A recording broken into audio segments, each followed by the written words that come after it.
Every summer, thousands of Victorians face the risk of bushfire. The Black Saturday bushfires of 2009 are a stark reminder of how weather can turn bushfire risk into catastrophe.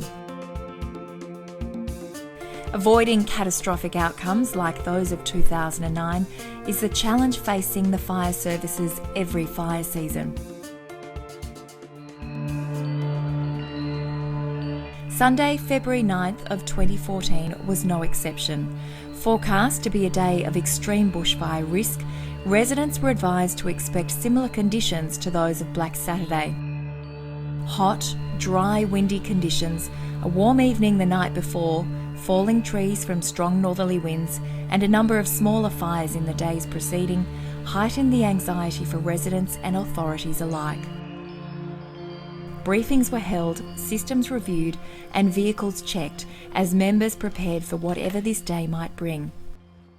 Look, I arrived at the district at about 6 o'clock on that morning. We'd had crews on standby at the Furniture Gully ICC all night, given the wind event that was due to be forecast. The wind event actually didn't arrive until later that morning, but we were still prepared for the night just in case we did get a fire start during that night.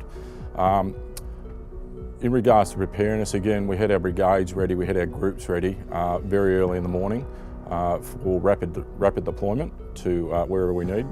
So we also had strike teams on ready standby, as well as our ICCs manned, our DCC manned and our RCC manned on the day. Aircraft were on ready standby as well, and everything else, ground observer crews, everything else we needed was up and ready and manned for a very early start on that day.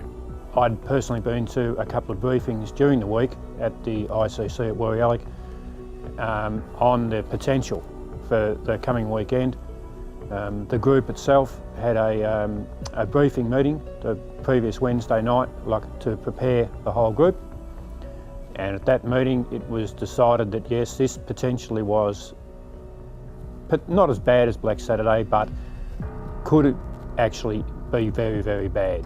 I could see the operational team and their thoughts and their concerns, but from a community safety point of view, I could also see the need for getting messages out there, the need for holding last minute meetings to get the people and the community prepared, the media and watching the chief going onto TV over those days and consistently warning that we were coming up to a day that we could expect like Black Saturday conditions. My concern, speaking with the group officer and other members of the group, was to be able to provide support not only to the Warrandyte Brigade but to the brigades within the eastern side of our group. And I, along with the other DGOs, had come to the conclusion that the best thing that we could do was have a look at the day and then, as it panned out, provide the best support we could to the brigades if something was to eventuate. And we didn't know what would eventuate, but the lead up really showed us that we had the potential for something really bad to happen on that day. At 8:45 a.m, disturbing reports of a fire at Gladdesdale began coming through. Within minutes, local fire brigades were responding to the call, with crews delivering a fast, aggressive attack to extinguish the fire as quickly as possible.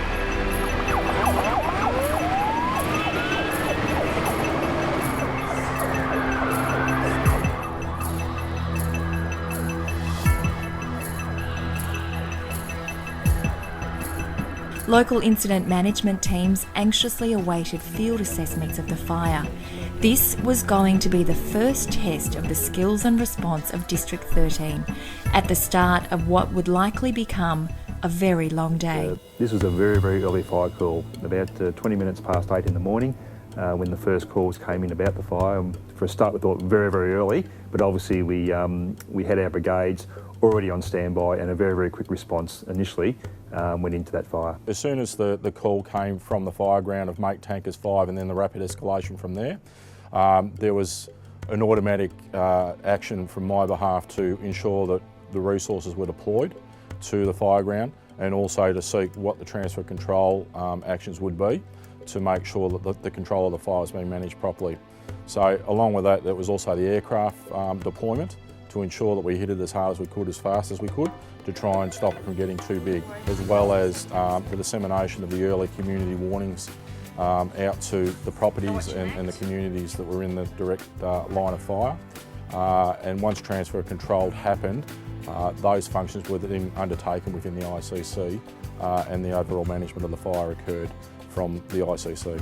Very quickly I was told to get on the road and get up there to help facilitate the fireground management, and so that's what I did. Headed off to Gladysdale, listening to the radio, hearing the emotion on the radio, hearing the trucks turning out. The fire towers were giving some really good intel that the fire was building, so that having seen the map, knowing where it was heading, there's quite a deal of importance in jumping on that fire very quickly. The combined efforts of ground crews, helicopters, earth-moving equipment soon brought the fire at Gladysdale under control. But the day was still early. Already there was news of multiple fires starting across the state. At 12:15 p.m, alarming reports of fire in the township of Warrandyte started coming in. Officer, go ahead, caller, what address do you need the fire brigade? It's down Connery Court, it's Grummer Street. Okay, so just confirm we're sending the brigade out to Connery Court in Warrandyte for a grass fire threatening house, is that correct? Yeah, and Grummer Street runs off Connery Court. Mum, I'm saying Brigade's go! been notified, is everyone safe? One of our members, I was out in the car park, came up to me and said, I've just had a phone call from my wife. There's a fire at the back of my house up in Flannery Court. Being from the Warrandyte area, there's an emotional attachment there when you hear a fire in your own patch. That just was heightened the anxiousness, I suppose, and I very quickly was able to release myself from Gladysdale and head towards Warrandyte. Yeah, listening to the radio then on that travel back from Gladysdale to Warrandyte, it seemed like forever. It was a long drive. Listening to the guys that I know have known for years on the radio, and listening to their voices, you could tell that things weren't going all overly well. Situated on the urban-rural interface at the other end of District 13, Warrandyte is an area where fire services hope a fire never starts, especially on a day like today.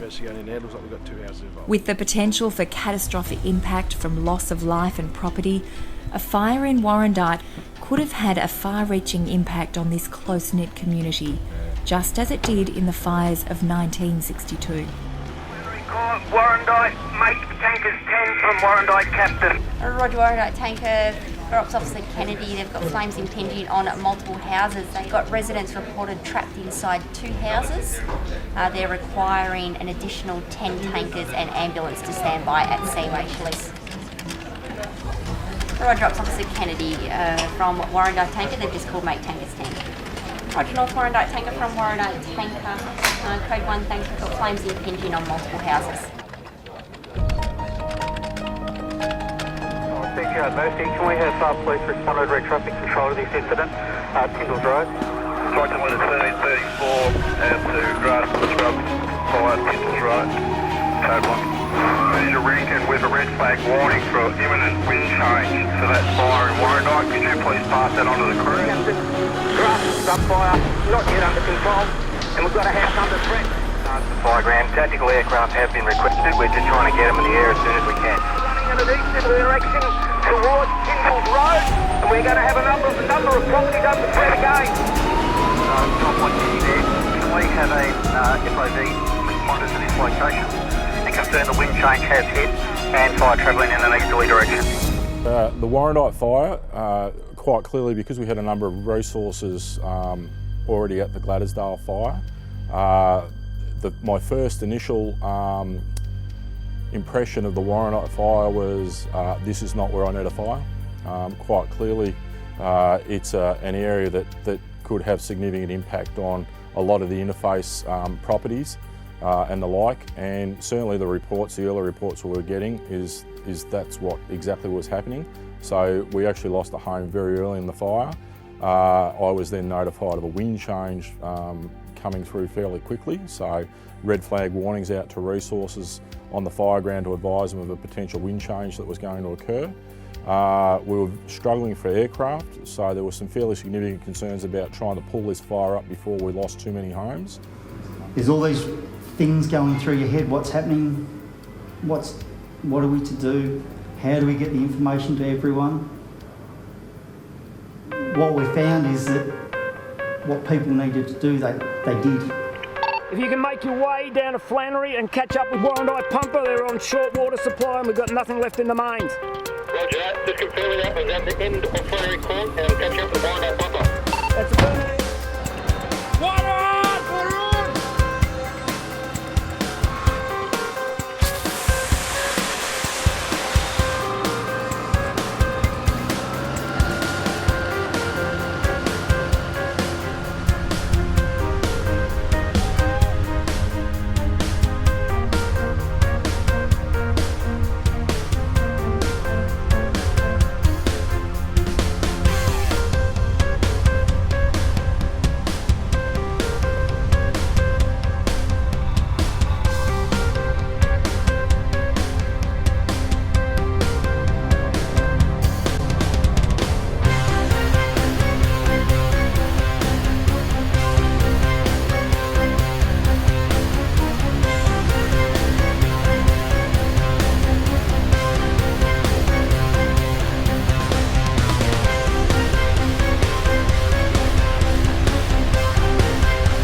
Under control are the words every local fire chief wants to hear, and situation reports confirmed crews had brought the threat under control by 2:45 p.m.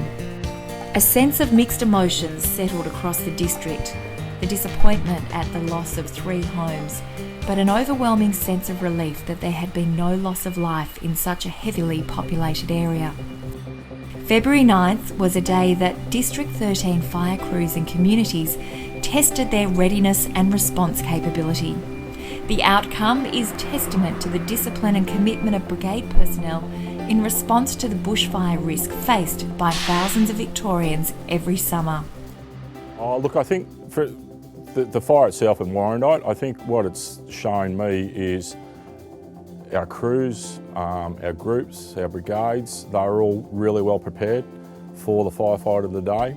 I think that they remained, relatively calm in the face of the fire conditions of the day, and put some fantastic strategic actions in place to deal with the fire and the situation they were faced with on the fire ground. So I think the experiences out of 2009 has certainly helped our people across the board that got exposed to 2009, and on the day of the Warrandyte fire, that certainly came to the fore, because I think what it did is it just improved their knowledge, experience of firefighting behaviour and the like, to be able to deal with a significant situation at the time with really clear heads and good concerted decisions to prevent the fire getting bigger than what it did. One thing I can remember is we were frantically printing off flyers to announce or to advertise where we were going to hold that community meeting that night.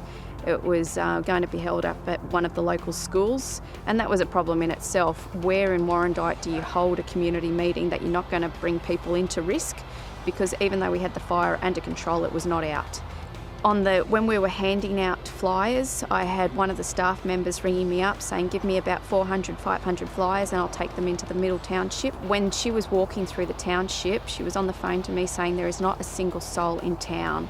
And I remember doing a bit of a celebration, thinking people had listened, they were out of the town. I realised then that we'd had a big shift in momentum and people were now starting to heed the message, leaving early is the safest option. You know, a huge amount of relief in the respect of the fact that we had 2 fires of very, very significant potential. We kept them to a reasonably small area. Yes, we had losses, which is very, very sad for those people that did have losses, both in their farmland at Gladdisdale and to the houses at Warrandyte. But you know, we didn't lose any members of the community, which to me is the biggest success of all and the biggest reflection to say we hit it hard and we did the right thing, and we made sure that everyone came home that night.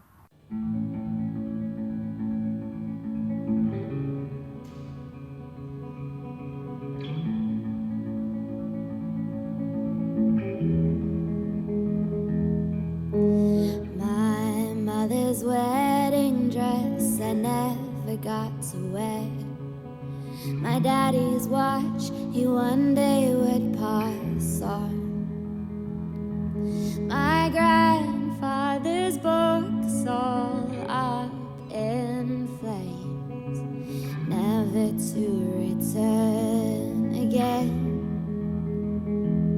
I watched my mother cry in the ashes, my father by her side.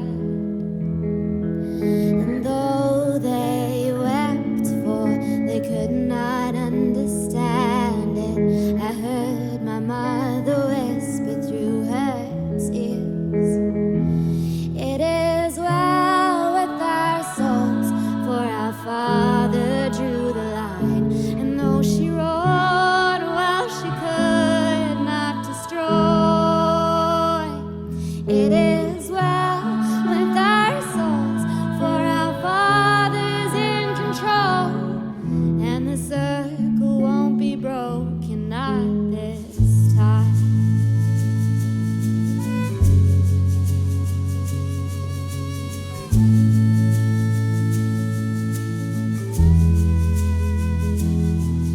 That big old piano that my sisters and I would play, the dress-up box we'd had since we were young, my mother's oldest recipes and my daddy's bike, all relentlessly taken away. I watched my mother cry in the ashes, my father by her side. And though the devil tried, he could not steal their spirits. I heard my daddy testify. It is well with our souls, for our Father's in control, and the circle won't be broken, not this time.